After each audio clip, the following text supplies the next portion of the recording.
पाकिस्तान में भारत के लिए अपना एयर स्पेस बंद किया तो भारत ने भी पाकिस्तान के लिए अपना एयर स्पेस बंद कर दिया है और अब पाकिस्तान के विमान पूरब में जाने के लिए चीन का चक्कर लगाकर जा रहे हैं। जाहिर है कि भारत के एयर स्पेस स्ट्राइक से पाकिस्तान की जो एयरलाइन है उसकी कमर जरूर टूटेगी। आपको रिपोर्ट दिखाते हैं इसी से जुड़ी हुई।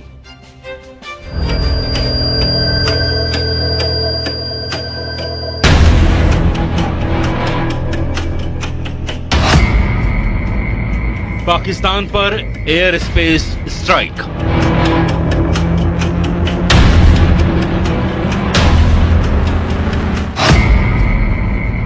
जल प्रहार के बाद वायु प्रहार।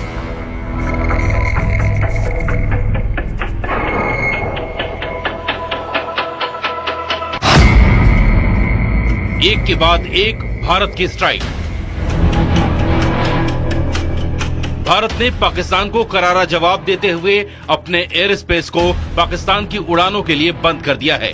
पाकिस्तान ने भारत के लिए अपना एयर स्पेस बंद किया, उससे भारत को ज्यादा फर्क नहीं पड़ने वाला, लेकिन पाकिस्तान को पूरब में जाने के लिए भारत के एयर स्पेस की सख्त जरूरत है। लेकिन अब उसको ये सहूलियत नहीं मिलने वाली और उस पर एयर स्पेस वाली स्ट्राइक से उसका तगड़ा नुकसान होने वाला है। भारत के ऊपर पाकिस्तान एयरलाइन की उड़ान बंद। पाकिस्तान के प्राइवेट जेट भी नहीं भर सकेंगे उड़ान। पाकिस्तानी मिलिट्री के विमानों को भी इजाजत नहीं। पीआईए के लीज पर लिए विमानों पर भी लगाई गई पाबंदी। पाकिस्तान के लिए भारतीय एयर स्पेस पूरी तरह बंद। अब पाकिस्तान के विमानों को कहीं भी उड़ान भरना होगा तो उसे पूरे चीन का चक्कर लगाना होगा और ये भी संभावना है कि उन्हें चीन में उतरना भी पड़े ताकि आगे के सफर के लिए वो ईंधन भरवा सके। जाहिर है भारत ने पाकिस्तान की कमर तोड़ने वाला एक और फैसला लिया है।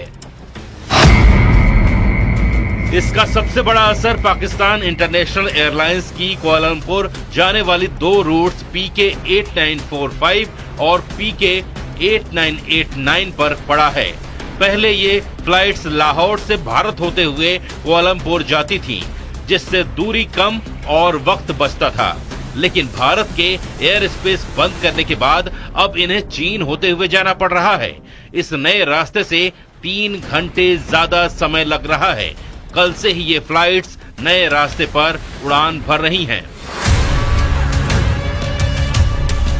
जैसे को तैसा की नीति पर चलते हुए भारत ने साफ कर दिया है कि जवाब अब सिर्फ जमीन से नहीं आसमान से भी मिलेगा। भारत एक ही जगह से नहीं पाकिस्तान को हर जगह से तोड़ रहा है। कभी डिजिटल स्ट्राइक, कभी वाटर स्ट्राइक, कभी डिप्लोमेटिक स्ट्राइक, कभी इकोनॉमिक स्ट्राइक और अब एयर स्पेस स्ट्राइक। वही पाकिस्तान ने अपना एयर स्पेस बंद करके खुद अपने पैर पर कुल्हाड़ी मारी है और उसे लाखों करोड़ डॉलर की चपत लगने लगी है। पाकिस्तान को भारतीय विमानों से मिलने वाली ओवर फ्लाइट फीस का अब नुकसान उठाना पड़ेगा।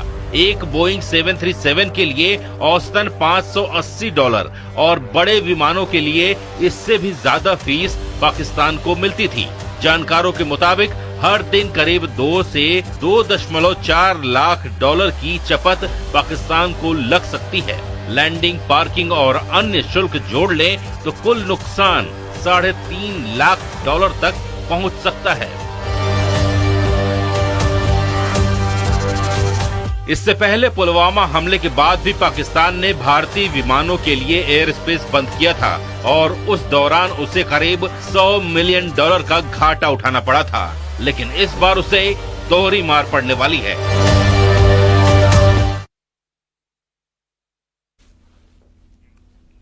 युद्ध के लिए पाकिस्तान में भी तैयारी शुरू हो गई है। पाकिस्तान खुद को बचाने के लिए पूरा जोर लगा रहा है।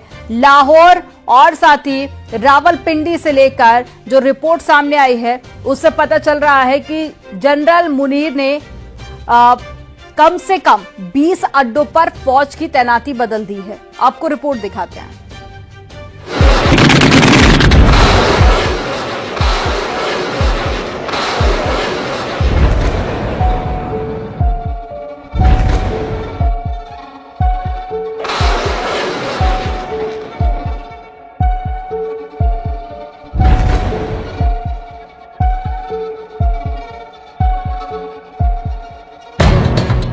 गुजरांवाला और सियालकोट में एयर डिफेंस अलर्ट पर है। कराची में भी पाकिस्तान ने फाइटर जेट के दुश्मन मिसाइल सिस्टम को चौकन्ना कर दिया है। जनरल मुनीर के कमांडरों को यकीन है कि हमला होगा, जरूर होगा।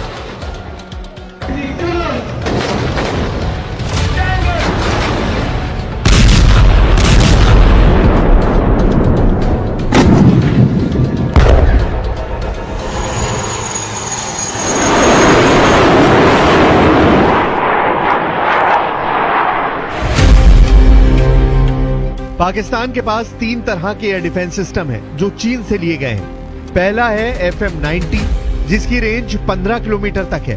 दूसरा है HQ-16, इसकी रेंज 70 किलोमीटर तक है।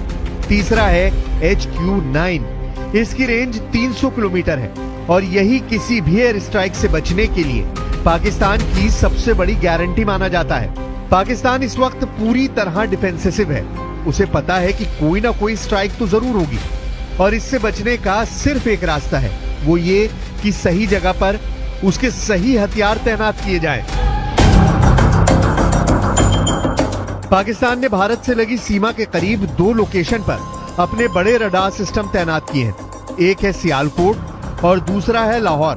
दोनों जगह उत्तरी फ्रंट का हिस्सा है और 1965 के बाद 1971 के बहुत ही खतरनाक युद्ध के शश्मदीद गवाह रहे हैं। पाकिस्तान के अंदर लगातार हथियारों और सैनिकों की मूवमेंट तेज हो गई है। सड़कों पर आर्टिलरी देखी जा सकती है। तोप और टैंकों को एक जगह से दूसरी जगह ले जाया जा रहा है, जिससे साबित होता है कि जमीन पर पाकिस्तान की तैयारी जीरो रही है।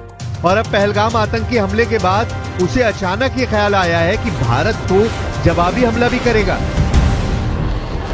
खैबर पख्तूनवा और पंजाब के कई मिलिट्री अड्डों से फोर्स POK में भेजी गई है ताकि LOC पर मोर्चे को मजबूत बनाया जा सके।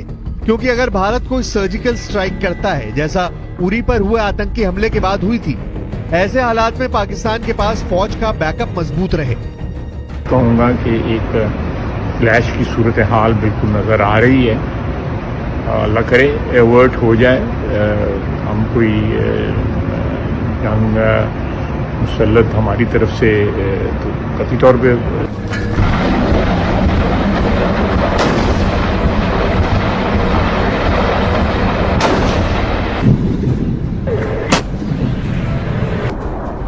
पाकिस्तान पूरी तरह घिर चुका है। आसमान, जमीन और समंदर, तीनों मोर्चों से पाकिस्तान को अटैक का खतरा सता रहा है।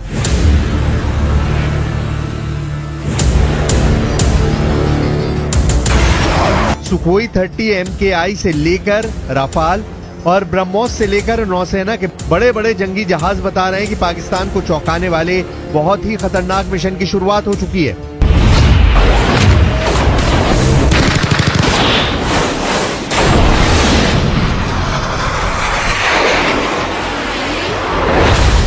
जनरल आसिम मुनीर को पता है कि उनको बहुत बड़ा सरप्राइज मिलने वाला है। पहलगाम में हुए आतंकी हमले का बदला भारत लेगा, इसकी गारंटी 100% है। ऐसे में पाकिस्तान ने आसमान में बचने के लिए क्या तैनात किया है वो भी देख लीजिए। पाकिस्तान में AEWC यानी एयरबोर्न अर्ली वार्निंग वाले विमान, जैसे कि स्वीडन से लिया गया साप 2000 एरियाई, ये 450 किलोमीटर की रेंज में हवाई गतिविधियों पर नजर रखता है। ये विमान इस वक्त उत्तरी पाकिस्तान से दक्षिण पाकिस्तान तक लगातार चक्कर लगा रहा है ताकि भारत की तरफ से उड़ने वाले किसी भी विमान जो उसकी तरफ बढ़ रहे हों, उनका फौरन पता लगा सके। पाकिस्तान के पास ऐसे 9 विमान हैं जो लगातार भारत के बॉर्डर की तरफ बारी बारी से उड़ान भर रहे हैं।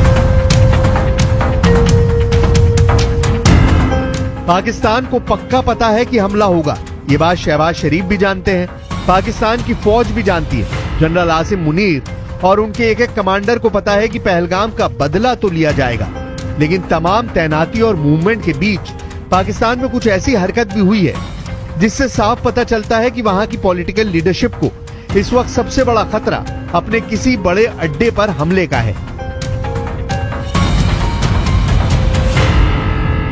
Our valiant armed forces remain fully capable and prepared to defend the country's sovereignty and its territorial integrity against any misadventure, as clearly demonstrated by its measured yet resolute response to India's reckless incursion in February 2019.